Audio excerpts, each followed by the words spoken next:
गिबियावनो आङो बयनिसिमबो खुलुमनाय बावहरदों माखासे गोनां आरो गुबै जि बाथ्राफोरखौ लानानै दिनै आङो बर' रायजो राजा आरो बर'नि माहारियारि आफाद गासै इन्टेलेक्चुवेल आरो गासै जोंनि गेदेमाफोरनो नैबे आथिखाल जि थासारि बे थासारिनि सायाव फंनैसो बाथ्रा आं फोरमायनो नागिरदों आरो बयबो बे बाथ्राफोरखौ लानानै जोङो गोथौयै आरो गुवारै साननांगोन हाबा मावनांगोन आरो दुलाराय बर' फरायसा आफादनो नोंथांमोननि जि बोसोन नोंथांमोननि जि इनपुट्स आरो माखासे साजेसनखौ जोङो लुबैगोन गुबै बाथ्राया जाहैबाय जे दुलाराय बर' फरायसा आफादा जोङो आसामनि गासै जि ट्राइबेल आफादफोर दङ फरायसा आफाद माहारियारि आफाद जोङो ज'है ट्राइबेल संघ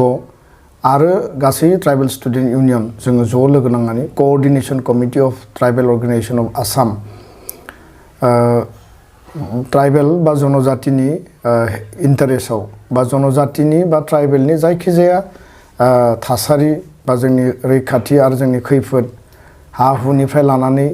जोंनि ट्राइबेलनि अधिकार राइट्सनि बाथ्राफोरखौ लानानै जों गोलाव सम हाबा मावबोदों आरो दिनैसिमबो हाबा मावगासिनो दङ उनावबो जों हाबा मावलांगोन दा बे समाव CC2नि दैदेननायाव गाबोनो जोङो धर्नानि हाबाफारि जोङो लानाय जादोंमोन 22 नभेम्बर 2021 आरो थांनाय 10 नभेम्बराव गुवाहाटीनि जि ट्राइबेल रेस्ट हाउस बे ट्राइबेल रेस्ट हाउसआव CC2नि जि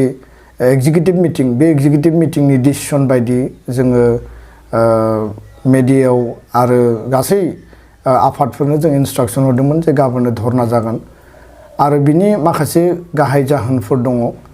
आरो बे जाहोनफोरखौ लानानै जोङो सरकारजों गोलाव सम सावरायबोबाय थादों बे जेंना जेंसि सुस्रांनायनि थाखाय सरकारखौ जों नारसिनबोदों थांनाय 8 सेप्टेम्बर 2021 आसामनि गिबि मन्त्रि डक्टर हिमन्त बिश्व शर्मानि मासि लानायाव बिथांमोननि जि सरकारनि फर्मेल जि लेटार बा इनभाइटेसन बेबायदि कयनाधरायाव आसामनि मन्थ्रिफोर आरो गासै WPTBC आरो गुबुन गुबुन डिपार्टमेन्टनि अफिसारफोरजों CC2नि मोनसे मेल जानानै थाङो आरो बे मेलाव जोङो 11 दफिया मोनसे दाबि जोङो लाखिदोंमोन आरो बे दाबिफोरनि गेजेराव ट्राइबेल बेलेन ब्लक प्रटेक्शननि बाथ्रा जोङो बेयाव माने लाखिदों आरो बेकलग भेकेन्सि माने खालामनायनि बाथ्रा माने फिलआप खालामनायनि बाथ्रा आरो गुबुन गुबुन बाथ्राफोरखौ जोङो बेयाव माने 11 दफिया जि दाबि होदों आरो बे दाबिनि 1 नम्बर दाबियानो जाबाय जे ट्राइबेलनि जेंना जेंसि सुस्रांनायनि थाखाय माने आसामाव मोनसे केबिनेट कमिटि बा मोनसे कमिटि जानांगौ मन्त्रि माने गटनि आरो बे कमिटियाव गासै अफिसारफोरखौ लानानै बेखौ दानांगौ आरो CC2निबो रिप्रेजेन्टेटिभ थानांगौ जाहाथे ट्राइबेलनि जेसेबां जेंना दङ बे कमिटियाव सावरायनानै गभर्नमेन्टनो रिकमेन्डेसन होनानै गभर्नमेन्टआ फेस्ट मेनाराव बा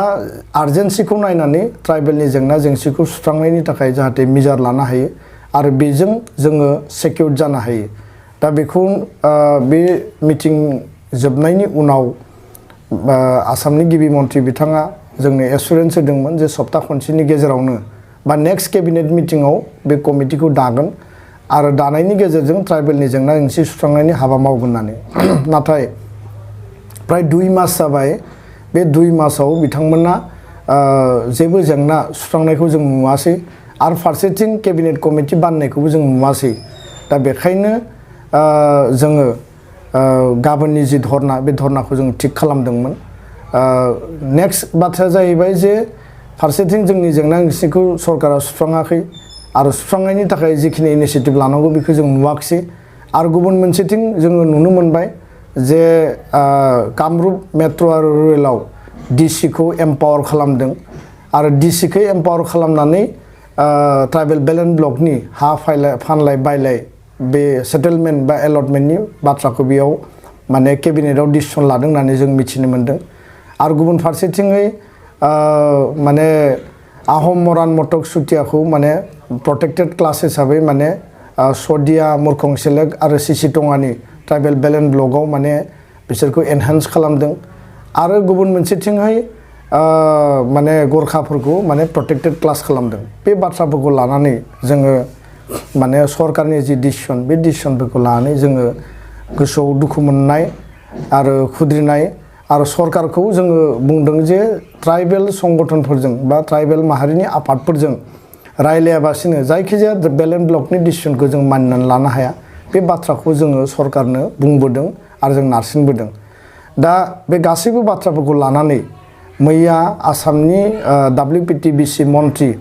डक्टर रनज पेगु बिथाङा हाखु दाखुयै दाख्लै मोनाबिलियाव ट्राइबेल आफादफोरखौ जगाजग खालामनानै जोंनि चिफ कअर्डिनेटर आदित्य खाख्लारि बिथांजों रायलायदों आरो फर्मेल जोंनो लेटार हरदों जे ट्राइबेलफोरा सरकारनि जि इनिशिएटिभ बेखौ भुल बुजिदों जोङो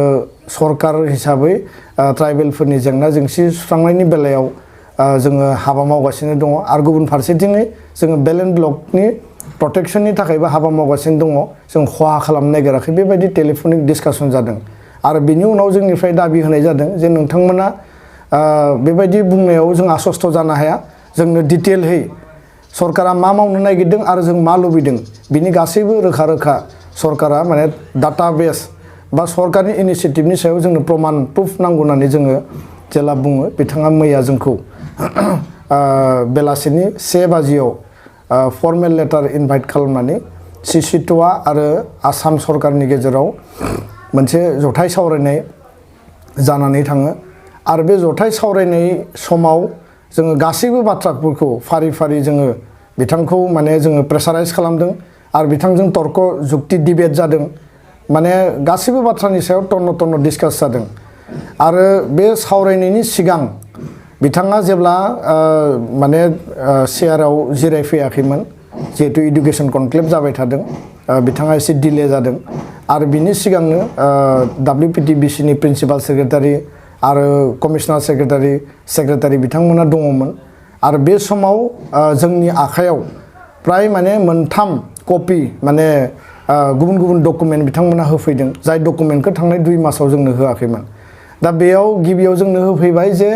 8 तारिखाव जानाय जि चिफ मिनिस्टारनि जि माइनुट्स बे माइनुट्सखौ जोंनो होफैदों आरो बे माइनुट्सआव जेरैबायदि डिसकास खालामदोंमोन बेबायदिनो लिरनाय दङ स्पिरिटआ सेम आरो माइनुट्सआ माने भेरि माच क्लियार बेखौ जोङो गनायनानै लादों 2 नम्बराव बिथांमोना केबिनेट जि माने कमिटि बा कमिटि अन माने ट्राइबेल इश्यूज बे कमिटिखौ 2 मन्त्रि डक्टर रनज पेगु WPTBC मन्त्रि आरो welfare of Bodoland department UG Brahma लोगोसेनो होम एन्ड पलिटिकेल डिपार्टमेन्टनि सेनियर मोस्ट माने अफिसार माने सेक्रेटारि कमिशनार सेक्रेटारि आरो revenue department environment and forest department hill area department WPTBC department बेबायदि डिपार्टमेन्टनि सेनियर मोस्ट अफिसारफोरखौ लानानै सिसिट'आनि मेम्बारखौ लानानै बे कमिटिखौ 18 नभेम्बराव मैया 20 तारिखाव मिटिङा जादों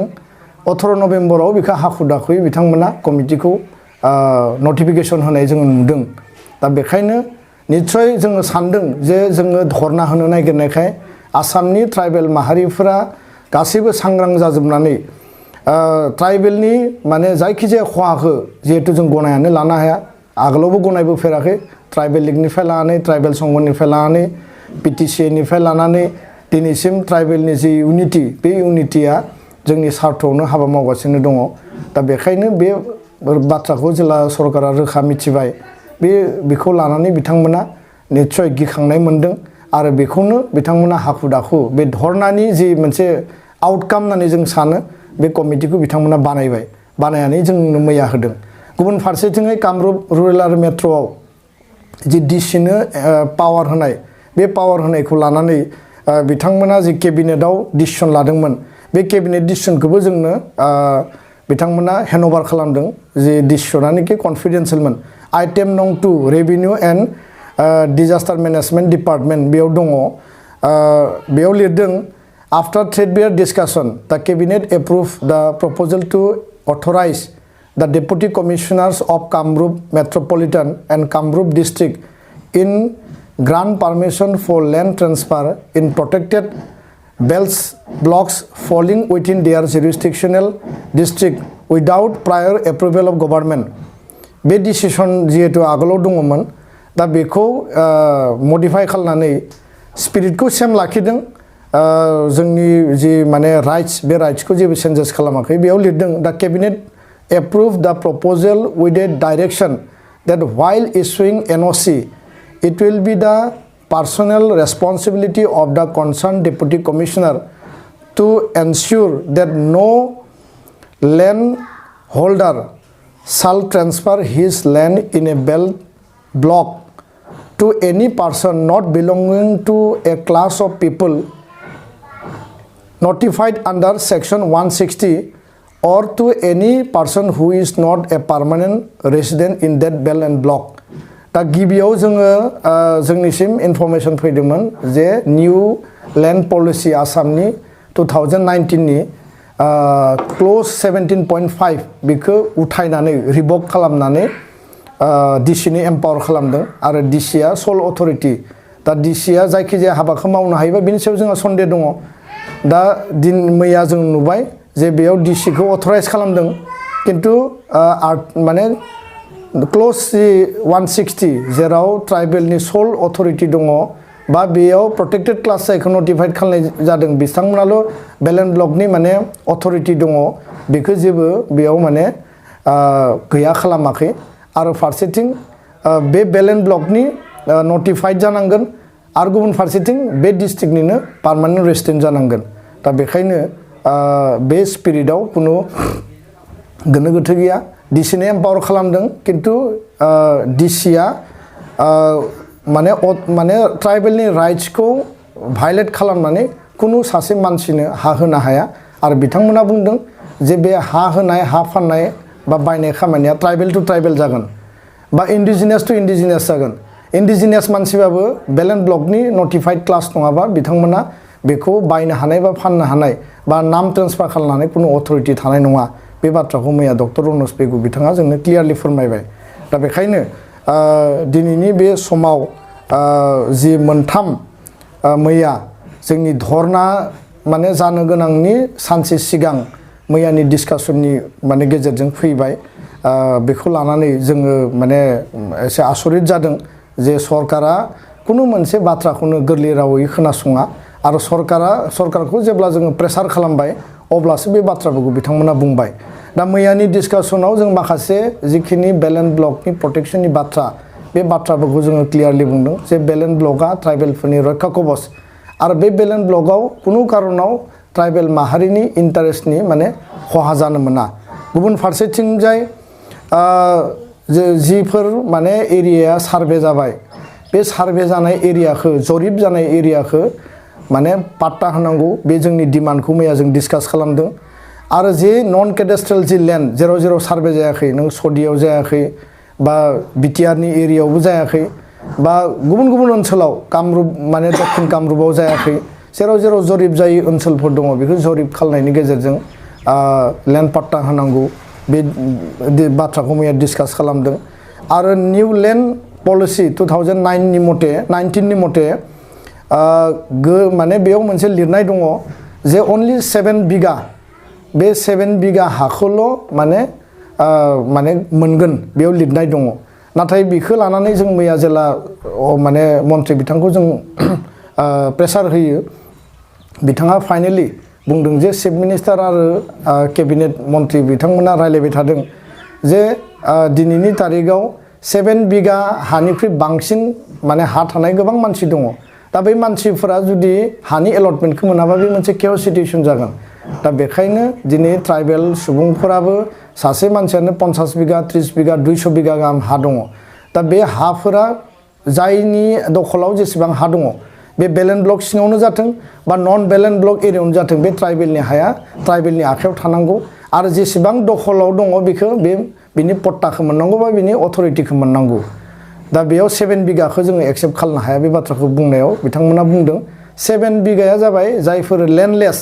हा गैजायै मानसिफोरनो गोदानै हा गोनांनि थाखायसो बेयो एप्लिकेबल जागोन दा बेखायनो बेखौ लानानै बेयाव बारा साननो गोनां गैया होननानै बुंदों गुबुन फारसेथिं ट्राइबेला हा दङ नाथाय जोंनि माने हानि डकुमेन्टआ जोंहा गैया दा जिहेतु जोंहा डकुमेन्ट लेस गोबां जोंहा लेन्ड दङ खिन्थु लेन्ड माने लेन्ड डकुमेन्ट लेस दा बे माने डकुमेन्ट गैयै मेटारखौ लानानै जों डिसकास खालामदों आरो बेखौ डकुमेन्टखौ बोरै प्रभाइड खालामनो हायो बिनि सायावबो सरकारा हाबा मावनांगौ होननानै जोङो बुंदों दा बेखायनो आहम मरान मटक जि माने सुतिया सदिया आरो मुरखं सेलेक आरो सिसि टङानियाव जि प्रटेक्टेड क्लास एनहेन्स खालामबाय बारायनानै होबाय बिनि जि माने डेडलाइन बे डेडलाइनखौ जोङो बुंदों जे 1951 लाखिनांगौ बे बाथ्राखौ जोङो बुंदों जि समाव बेलेन्ड ब्लकआ क्रिएसन जादों आरो नो मोर निउ इनक्लुजन इन प्रटेक्टेड ट्राइबेल ब्लेक माने बेलेन्ड ब्लक माने ट्राइबेल बेलेन्ड ब्लकआव प्रटेक्टेड क्लास कुनु कारनाव आरो गोदानै थिसननांलिया आरो थिसननायखौ जोङो मानिया बे बाथ्राखौ लानानै मैया स्पष्ट जोङो बुंनाय जादों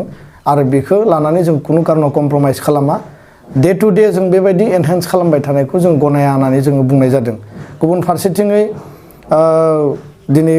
प्रटेक्टेड क्लासाव गरखाखौ थिसननायनि जि मेटार नेपाली ग्रेजियार एन्ड काल्टिभेटर हिसाबै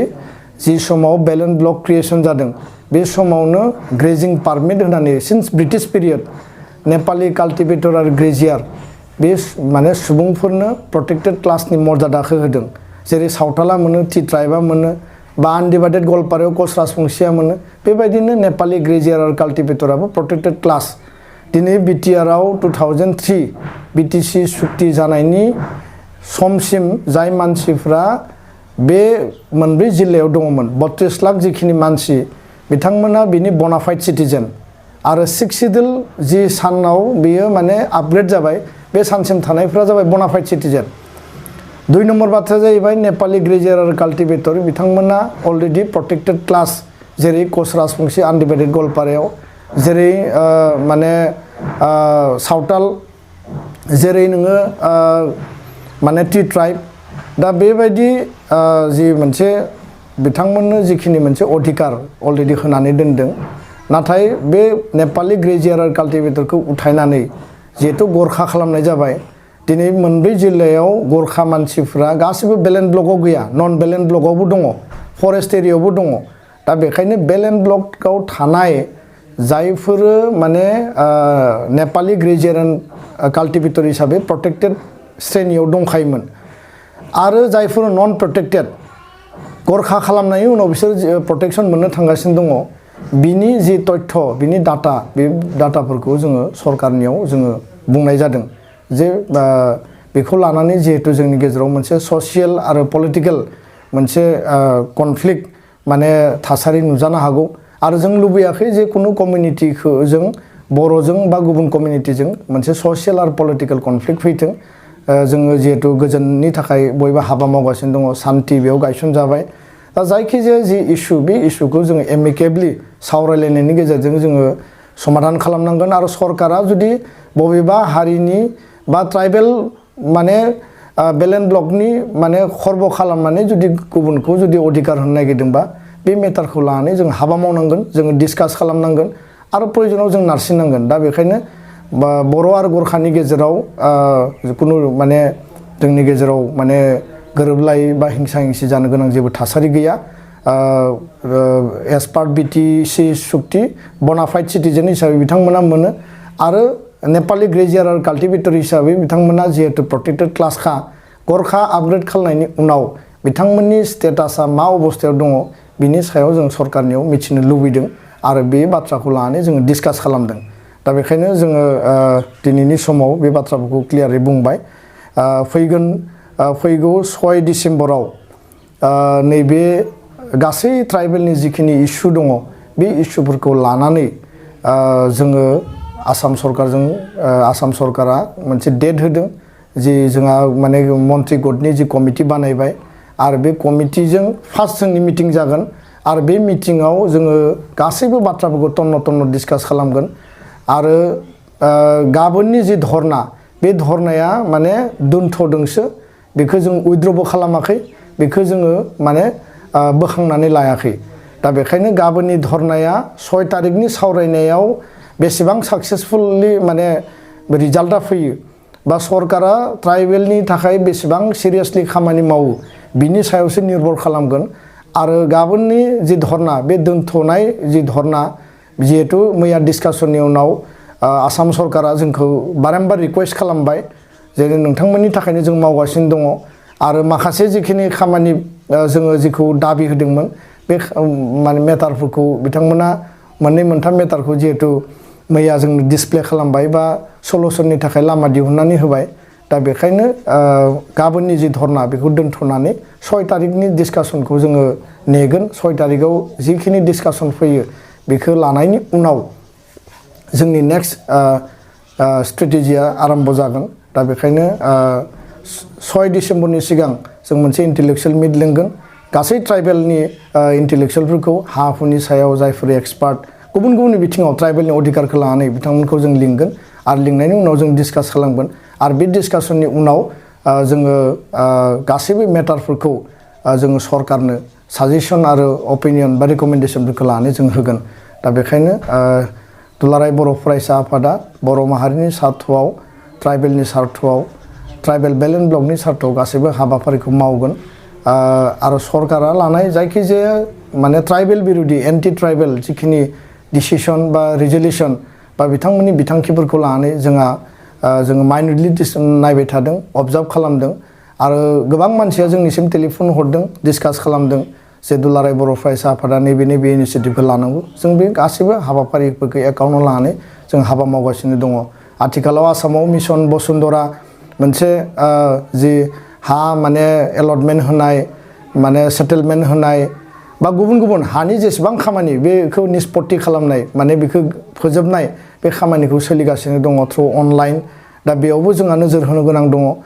माखासे मानसिफ्रा इलिगेलि हा बायदों माखासे मानसिफ्रा इलिगेलि एनक्ल'ज खालामनानै हाखौ कब्जा खालामदों बै मानसिफ्रा अनलाइननि गेजेरजों हाखौ माने मोनगोन नामा दा बे जोंनि थाखाय खोब माने सिरियास मोनसे मेटार बे साननो गोनां दा बेखायनो सरकारा